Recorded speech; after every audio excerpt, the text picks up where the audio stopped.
Ego. As a leader, you need one, but also you need to be careful with it. 80% of leaders don't have a freaking clue. If you, as a leader, are listening to this and you can't remember the last time someone challenged you or brought something to you that was in opposition, even in the slightest, to a direction that you were trying to go, you're the problem. If you have this super ego, it's going to be really hard to ask anyone for help. So one of the steps you want to do, look yourself in the mirror, say, do I know everything? Guess what? You probably don't. I have hired clones of myself, and let me tell you, it does not end well. That is No. really a bad plan. Entry music. Da, da, da, da, da, da, da, da, da, da. It's the Bob and Josh show. If you've been around for at least 4 or 5 episodes, you may have heard Bob reference the large size of my cranium. Sometimes when people say things like that, they're talking about the physical size, but other times they're talking about ego or confidence or whatever that is. So that's today's topic. Ego. As a leader, you need one, but also you need to be careful with it. So we're going to dig into when you need it, when you need to let it back off. And Bob and I pre recording, there's some interesting chats I think we're going to have. So I'm intrigued to see that, Bob. So we were just talking about your view of egos with leaders, and you had a view that maybe they're too often too strong. Can you dig into that? Well, yeah. I mean, it's not, you were talking about, sort of when to amp up your ego. And so it's sort of a light switch. Like there's neutral or a shift on a car, right? There's reverse, there's fifth gear, and there's neutral. And I was thinking of leaders. I would apply that to human beings. There's probably a generic human being shift mechanism, ego shift mechanism that normal human beings should be self-aware of. But leaders, I think, are a unique uh, subtype in that somewhere along the line, if you've been a leader, your ego has gotten robustified to the point where it's filling your cranium, to use your metaphor, Josh, right? Most leaders, it's seeping out of their ears, right? So they come, it comes with the territory, I think. Hubris. I mean, if you look at leaders, they're pretty full of themselves. And I think that's healthy if it's in a controlled state. So what I'm trying to say is, I think if the Metacast is talking to leaders, agile leaders, uh, I think they're type. I'm typecasting them to say you have enough. So instead of learning to shift forward, that's shift to neutral. You need to learn to shift to neutral and to shift to down. Now maybe there's 5 out of 100 agile leaders where they fall into the normal that I was describing, but I think most leaders they need to shift back on their ego. They're a little bit self-oriented. They're a little bit the other thing, and I've talked about this before with you. I've referenced, I think in the Metacast, I've referenced that Harvard Business Review article that talks about self-awareness, mostly in leaders, and it's like they did a survey, and and basic to simplify it, they were asking them, how self-aware are you? And 95% of the leaders said they were self-aware. It's like, I'm Bob Galen. I wouldn't be a leader if I wasn't self-aware. It's my middle name, Bob Self-Aware Galen. And then they interviewed or surveyed people around them, and the data was like 15% of the people who knew better said that they were self-aware. So what that says is 80% of leaders don't have a freaking clue, like about their ego management, etc. So that's another reason I think to have a shift down mindset, because if you don't know, I think it's safer to assume it's out of control than it is, well balanced. Any reactions to all that gobbledygook? Yeah, I've got a couple things bouncing around in my head. Oh, Insert nice. joke. Oh, nicely played, my friend. One of them is early in my life. So I ended up at a private Catholic school, and I remember we were learning about the seven deadly sins, and one of them was pride. And I, in a very prideful manner, raised my hand and said, "Shouldn't I be proud that I'm proud?" And it was around ego management. I didn't understand. I was relatively young and learning that, but that's the angle that I come at this with, is that when I think of people evolving into leadership, I think that's where my mind has been spending a lot of its time over the past, 6 to 12 months, is people evolving into becoming a leader in that first time, and that they're often hesitant, they feel like an imposter, things like that, and I try and boost them up a little bit. Yeah, So I'm coming at it from newer leaders, whereas Bob is bringing an angle from existing longer term leaders that have built up the ego over time, whereas I spend a lot of time with new leaders trying to help them develop an ego, and like, yes, you actually you belong here, and have a little bit of an ego and be comfortable standing up and saying, hey, this is the direction that we need to go, but also have the humility to accept when when you're wrong. So those are the two different ends of the spectrum that Bob and I are coming at things from, just from where we spend the bulk of our time. So I agree with Bob. Many longer term leaders that I've worked with or coached, the ego gets in the way, and really how it manifests itself is they almost stop listening, or they stop taking in yep, feedback, and they've done it so much that nobody even offers it anymore. right, So there's no opportunity. So that's the truest sense. If you as a leader are listening to this and you can't remember the last time someone challenged you or brought something to you that was in opposition, even in the slightest, to a direction that you were trying to go, you're the problem. And I think that's where Bob's going. I want to make sure we cover that, because it is a double-edged sword, and it is a very sharp sword that, if wielded incorrectly, can do a ton of damage. So that's why Bob and I are talking about that. So I think we should dig into the parts that Bob are talking about, where you need to recognize that your ego is in the way. Your ego is the problem. And so recognition, we'll hit that. Let's hit that first, make sure people can realize, right. oh crap, I'm the problem, and then maybe we can give them a couple things they can change up. Now, real quickly, I want to nuance, Josh, and I heard what you said. I do think there's a minor case of new leaders that need to be ego boosted. Mhm. Uh, but but I think it's a really small part of the population. Maybe that's your majority of the population that you've experienced. But I think if you broaden it, Yeah, I think people get promoted. So it's not just CEOs and COOs. I'm talking about just like an engineering manager, right? A first line, second line manager. Very often, ego is one of the promotion criteria, right? Like their boss has a big ego.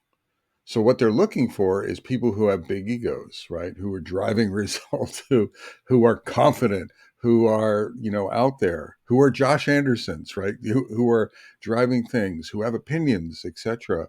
So what I'm saying is, I think in the very early stages there might be some egolessness, but very often, what is it like? Survival of the fittest. I think when you're saying leaders, it's self prophecy, right? yeah, It's a large part of the population.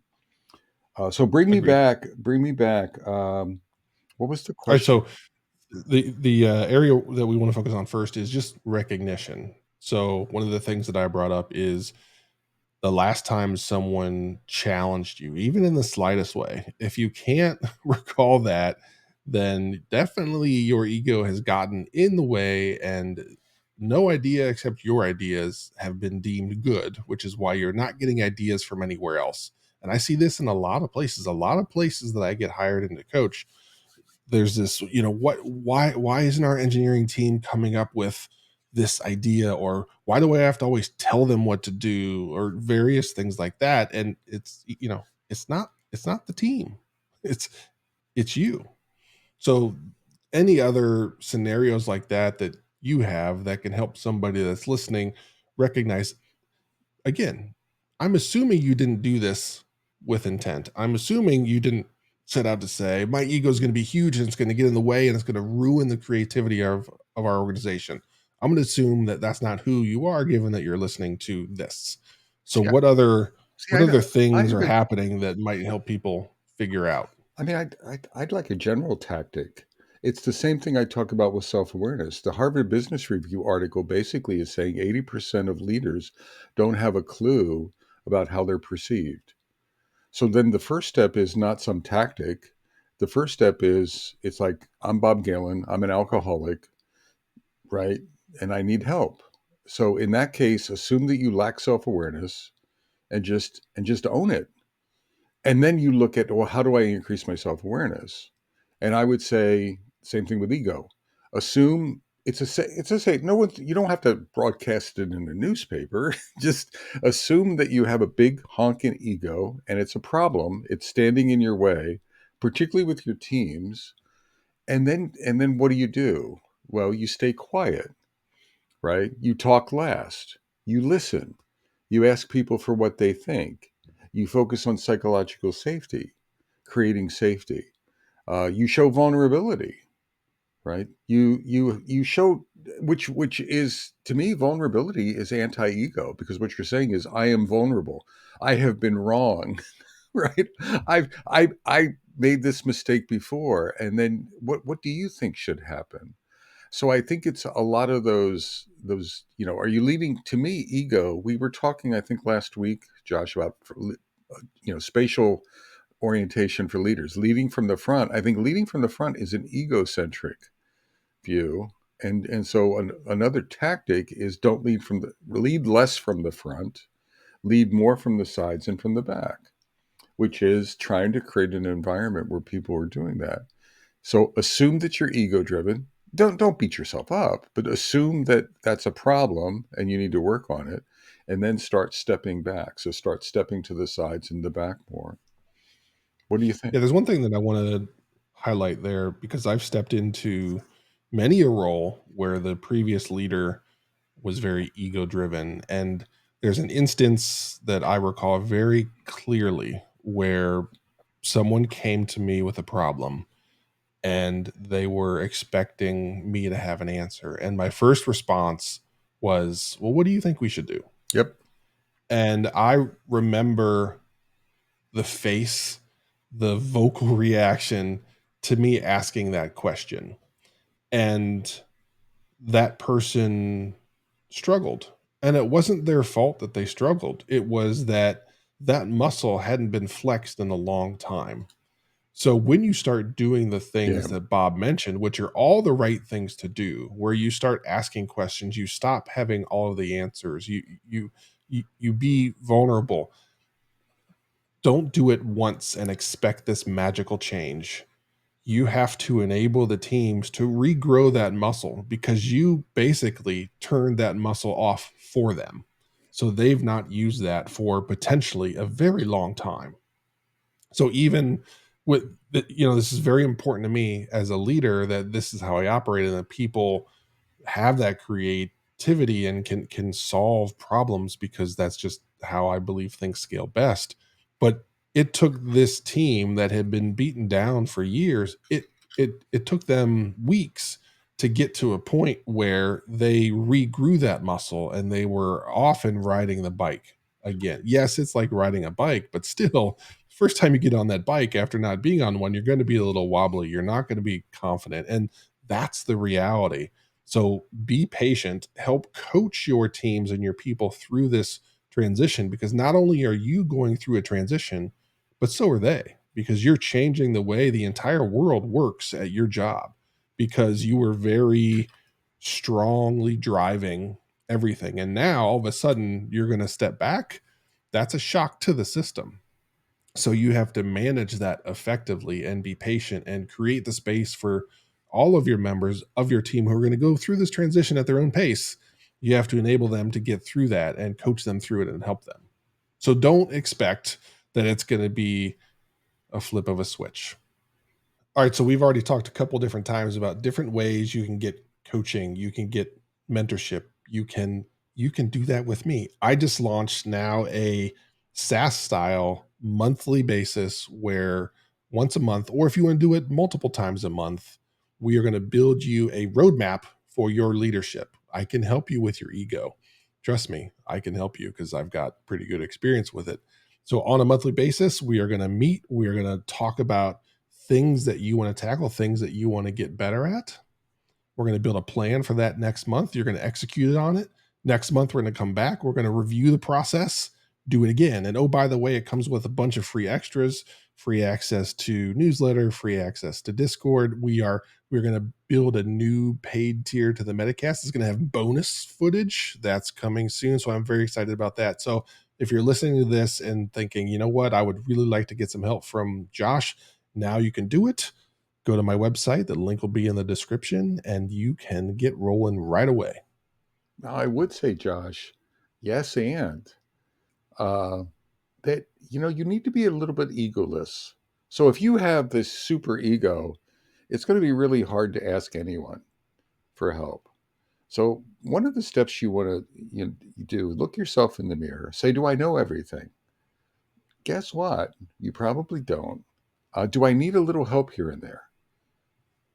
Probably from someone who knows what they're talking. Yeah.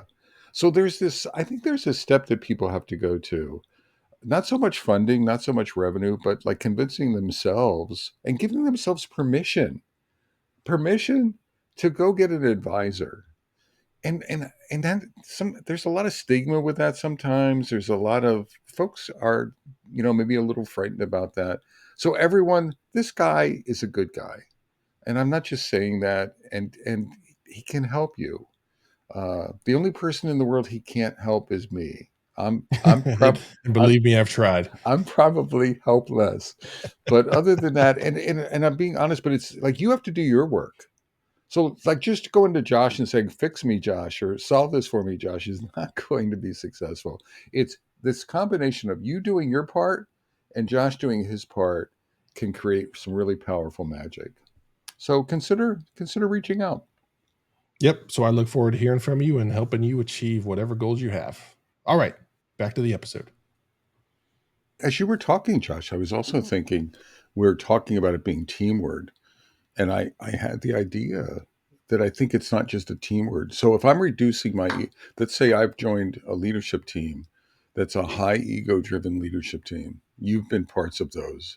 You and I joined a team that had some leaders in Yeah. high Yep. ego states. So then those leaders are looking for all of their sub leaders to have that same characteristic. So now if you have a leader in that leadership team who's subserving their leadership, their ego a little bit in a healthy way, in a powerful way, which is the way we're talking about, they may be stigmatized by the other leaders because so it's not just manage the reactions to the team. So yes, be patient with the team, but you also have to defend the perceptions and misperceptions of your peers and your senior leaders and navigate that because they may be looking at you as being weak or oh Bob's slipping it. Like I remember I worked years ago, I worked at EMC and all of the other I was like a QA manager. I had a lot of people. I was in this like lots of people managers, maybe people who had big groups. And we would do this twice a week micromanagement staff meeting and all of these guys would know what every developer was writing. Yeah, they were writing that this morning. He was writing that device driver, and he's almost done. Blah, blah, blah, blah. Right? And I'm like, holy crap! How do you manage 180 people? Like, how do you know what 180 people do? But they sort of did, and that was the expectation. And I was like, I would say, I don't know. I have to ask the team. And you would have thought that I said, I'm a moron. Please fire me immediately, right? Everyone looked at me as like, they were embarrassed for me. And I wasn't by that. To me, that was a powerful statement, right? I don't know. I have to, and it was an honest statement. And it was an egoless statement, right? I wasn't making, I suspected the other folks were just making shit up. But but that's part of the management as well, I think. Any reactions to that? Yes, I remember a very distinct moment where I went through a situation like that, and I said, I am not going to know, and I'm not going to know better than my team. And the reaction that I received was, you have to.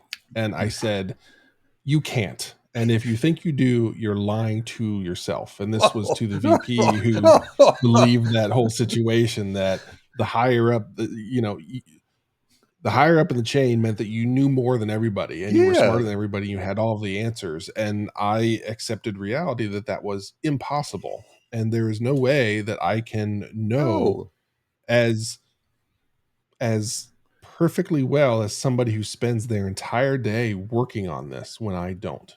So I believe all of the people that you were working with were just making shit up and they were lying to themselves, but it's a lie everybody wanted to hear. Yep. So everybody felt good about themselves. Yep. Again, the ego was driving that whole thing of, what do I need to do to look good? How do I need to create this persona that fits in here? And yes, you are likely in a situation, if you're operating in a very ego driven environment, that that's how, as Bob said pretty early on, which was a really good point, was egos hire egos. So the prime ego within your organization has determined that my ego helped me get here. So if I'm successful, the way for me to be more successful is hire more people Yep. that look like that and that operate like that. And that's a thing that I've done. I have hired clones of myself, and let me tell you, it does not end well. That is No. really a bad plan to expecting that you can scale in any way. So, number one, we've talked in the past about the power of diversity within your teams and everything that goes into that. So, this is a prime example where having the diversity of the egos is a really healthy thing. So, Absolutely. yes, it's a dangerous thing, but you're we talk about calming your ego down, and it's a challenging thing to do in multiple directions, as Bob brought up. You are going to expose yourself, and you are going to be different, and you're going to be challenging things that may have been perceived as working. And oftentimes when you don't know any other way to do thing, then you only know a single way for Yep. things to work. So when somebody starts doing it different, it's instantly responded to. There's no way that'll work. That doesn't work here. That'll never happen. And the number of places I've been where I've been told that, and I ended up proving them wrong. It wasn't their fault. Well, it was their fault, but they just didn't know any better. So somebody had to show them that it can be done. And yeah, it can be a daunting and scary thing, but it is your path to true success. But yeah, a Abs- ab- challenging one. Absolutely. I want to go back to, we had these two personas or these two use cases. One is the majority, most ego driven folks, and then there's folks that need ego development. And I think there's a corrective action that crosses both sides, which is how do you get, how do you either limit it on the one side and figure out how to actually not limit it. How do you figure out how to shift it, right? And shift it situationally, because sometimes you need your, either on both sides you need your ego, but on the other side, how do you grow it? How do you get comfortable with that? Because you really are in, imposter syndrome and stuff. And I would say in both cases, and we said this before, I don't mean it to sound self-serving, but coaches and mentor, you need, this is a case where you need a coach. And I don't know if your boss, in fact, if you have an ego driven boss, it's not the person. You need either someone who's operating the way you want to operate, or probably a good solid outside coach to come in and somehow get your company to pay for them or whatever, because it's almost, I think it's almost impossible for someone to, without any intervention, without any help whatsoever, to figure out where their ego is and how to make adjustments. You need another set of eyes. Because I mean, there's no egometer that you can strap onto your shirt that can give you data at the end of the day. Uh, so this is something where I've benefited. Now I've worked for people. I've had some really good leaders, and they've coached me this way. But I think that's rare. So find someone. Doesn't have to be an agile coach, but someone someone who's operated in your area as a leader and has a track record of being egoless the way you aspire to, and then they have some reasonably good coaching and listening skills, etc., to help you and meet you where you are. You need to do that.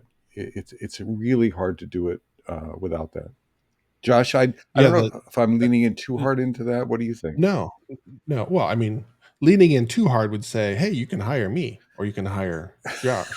But I mean, that's you can do that. Right. So I'll handle the heavy leaning there. But the whole genesis of this episode is that the whole genesis of this is an article that I wrote for my newsletter months ago that has the feedback has been really good and people have responded to it very well, and it tells a story of when I learned that my ego had gotten in the way. And guess how I figured that out? Bob told me.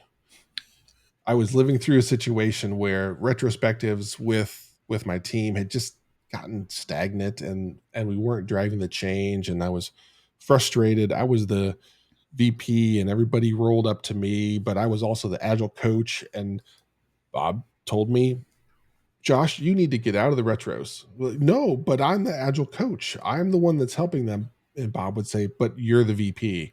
But I'm not that kind of VP. I don't want to be, and it can't be. And Bob kind of virtually slapped me and was like, I think he gave me a babe. He might have said babe, which triggers me. Babe, you got to get out of there. Just try it once for me. So I had to set my ego aside of I am going to be this VP. I'm going to be this leader that can be all things, that doesn't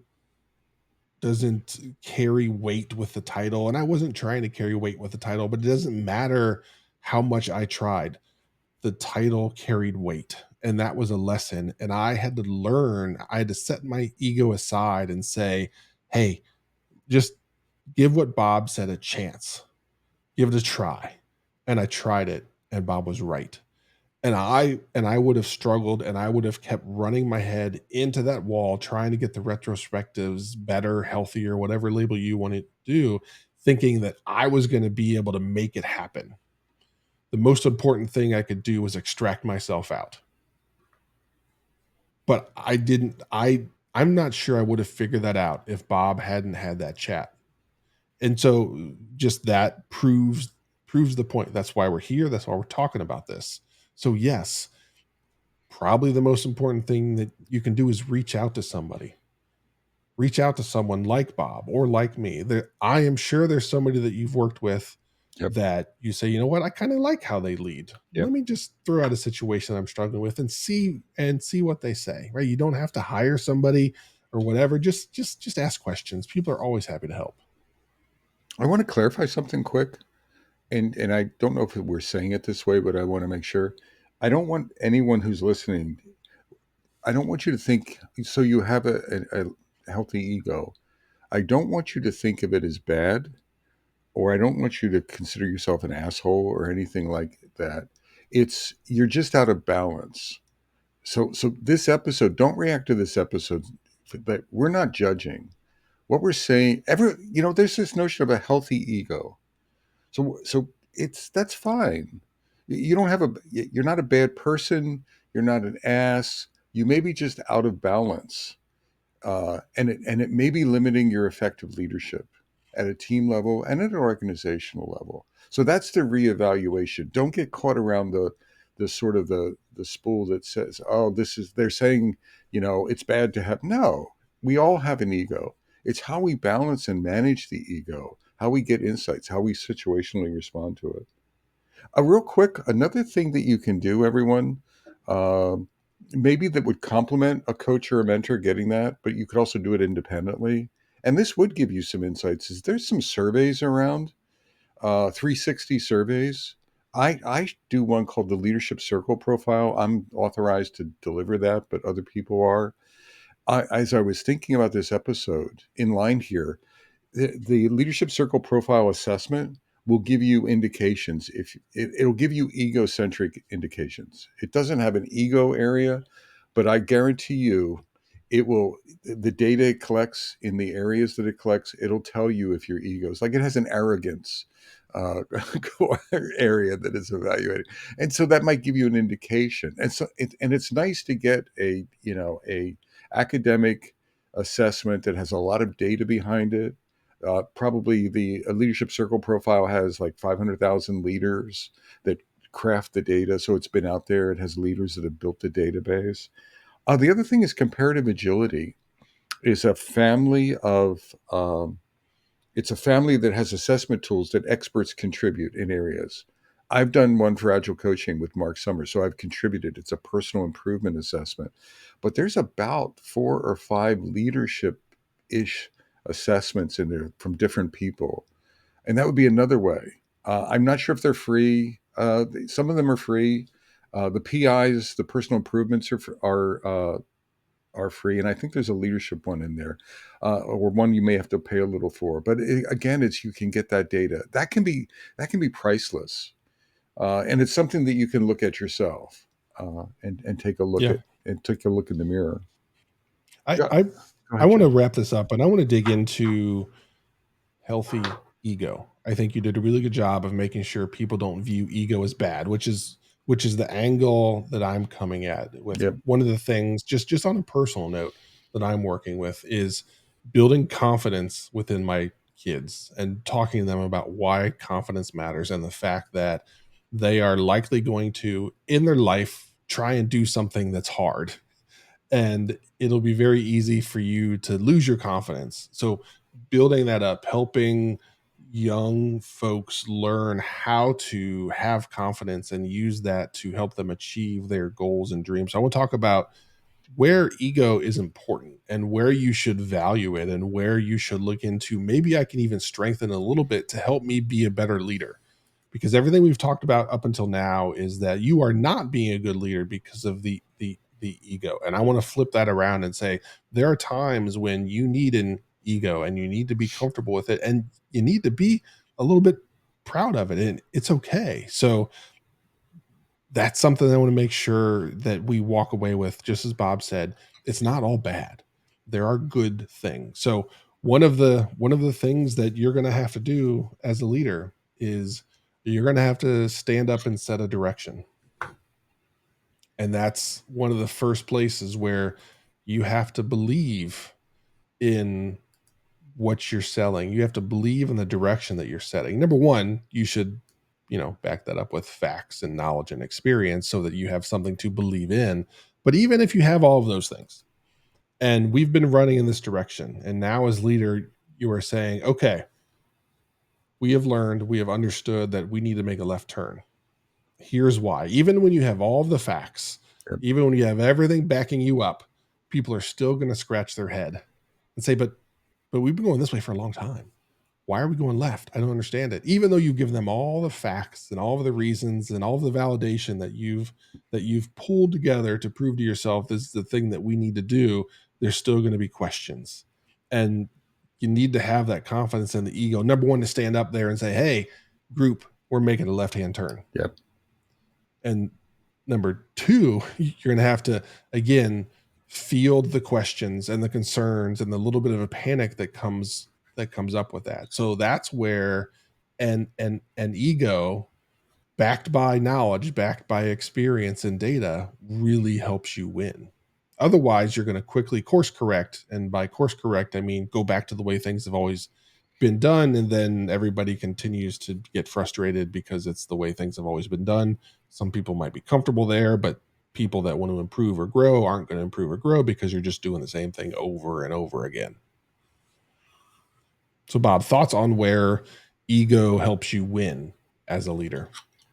well, I mean, I was, as you were talking, I wrote down confidence, and I wrote down gravitas, and there's other terms. I think leaders, and this is this balancing act that I'm trying to strike. People rally around the leader, right? So part of the positive part of ego, if you will, that's the wrong way to say it, but this is like the gravitas, the vision, the confidence, the experiential nature, and people want to rally around that. You have to bring some of that to the table. It's this balancing act of, and this is why I think you don't like it as much as I do, Josh. But this front and back, let's just say front, leading from the front, leading from the back. When you're leading from the front, you need more ego, if you will. You need more gravitas. You need to bring your and if you don't have it, you need to you need to work on building that before you that's part of your leadership. So pump that, whatever that is, up. You need to bring that to the front, and then to the back, and then and the sides is something maybe in the middle. So there's a balancing act there. uh, I think younger or inexperienced leaders, first time leaders, struggle. I don't know if they struggle with ego, Josh. Maybe you see that. I think the ones I've coached struggle more with front versus back. Like they're leaning into the back and they're really shy about going to the front. They're capable of going to the front. They just don't know if it's appropriate and struggling. So getting that compass where you feel comfortable, I need to go to the front, right? I need to boost up my ego, and then go to the back or go to the sides. I need half an ego, or whatever metaphors you want. But I do think this that notion of being intentional about it. Um, So I'm going to tell an opposing story to the one I talked about earlier when I was in school, and pride and everything that went along with that. As a younger leader, I went to interview at Amazon for a director role, and Amazon has I think it's 12 leadership principles or something like this, and they publish it and they talk about it, and it was a part of the hiring process, and it was very clear that this is part of the core of who they believe leaders are. And one of them was, "You are right a lot." And I just kind of scratched my head. I'm like, can I really say that? Can I really say, like, should I say that? Because at that point in my career, I was very into the servant leadership and empowering teams, and I over rotated on that a whole bit. And I really questioned that, and I questioned whether I wanted to work in a place that operated like that. But as I progressed through my career and years later, one of the things, as I was growing and developing the confidence that I had, as I was challenging myself into larger roles, more diverse in industries and markets that I hadn't been in, that struck a chord with me. And I remember just like going through my record book, basically, of wins and losses as a leader, and I it just kind of hit me like, you know what, I was right a lot, and I need to do a better job of trusting my experience and trusting my knowledge and trusting what I bring to the table, that I should lead from the front more often, because I wasn't at that time, because I was a younger leader and learning how to be a really great leader, and I wasn't as effective at leading from the front as I wanted to be. But as I thought back and replayed some of the things in my experience and past, and I realized, you know what, I was right about that, and I wish I had leaned in a little bit harder. And there's another time where I was right about that, but they didn't lean into it as much as I would like, and it I didn't make the difference I wanted to. So then it started to give me confidence into, oh gosh, okay, you're right. So now leverage that, and leverage that both with yourself but also with your team. So while a couple episodes, Bob and I were talking about leading from the front and side and back, and I reacted not as well as I would like to it, but I agree with it, and it's still leading. What I'm trying to do with all of the work that I put in is helping people learn how to lead. And where I've been spending a fair amount of my time is with newer leaders and helping them learn to how they can lead from the front, and helping them build that muscle memory of, yes, I have the experience, I have the knowledge, I have the capability to lead from the front. So let's get on board. Let's go make this happen. It's safer, it's easier to lead from the back, and there are times when people lead from the back so much that they aren't leading anymore. And that's one of the challenges that I see and I do a lot of coaching with. So, that's the journey that I went through as I was becoming that leader, of really understanding the experience that I had and using it as a powerful force versus being afraid to bring it and Yeah. put it out there on that table. At the risk, at the danger, it's a risk, it's a dangerous risk, but I want to bring in a political example. And everyone, I'm not making a political point. It's just, to me, it's a relevant example. Joe Biden. And I wrote something about him. Now, I'm a Democrat and I would vote for Joe, but maybe 6 months ago, I was looking at the landscape and I was like, Joe needs to step down. Um, and then there was this realization that Joe had not built people up around him. And I know he doesn't own every Democrat or every Democratic leader in the country, but it was really one of the problems we have is it's the Joe Biden show, and then a lot of people whose names you don't know, and there wasn't a lot of secession planning, uh, and and and even now, as of today, as of this recording, he had a bad debate and like a really bad debate, and he's still stuck in I'm the right guy for this, and I'm it breaks my heart, and I get pretty emotional about it, but I'm like, he needs to leave, he needs to sit. And so this is a case where sometimes your ego, we were talking about, high ego or low ego. Another aspect is your ego creates a blind spot. Your ego is creating is making you do something and that you shouldn't be doing.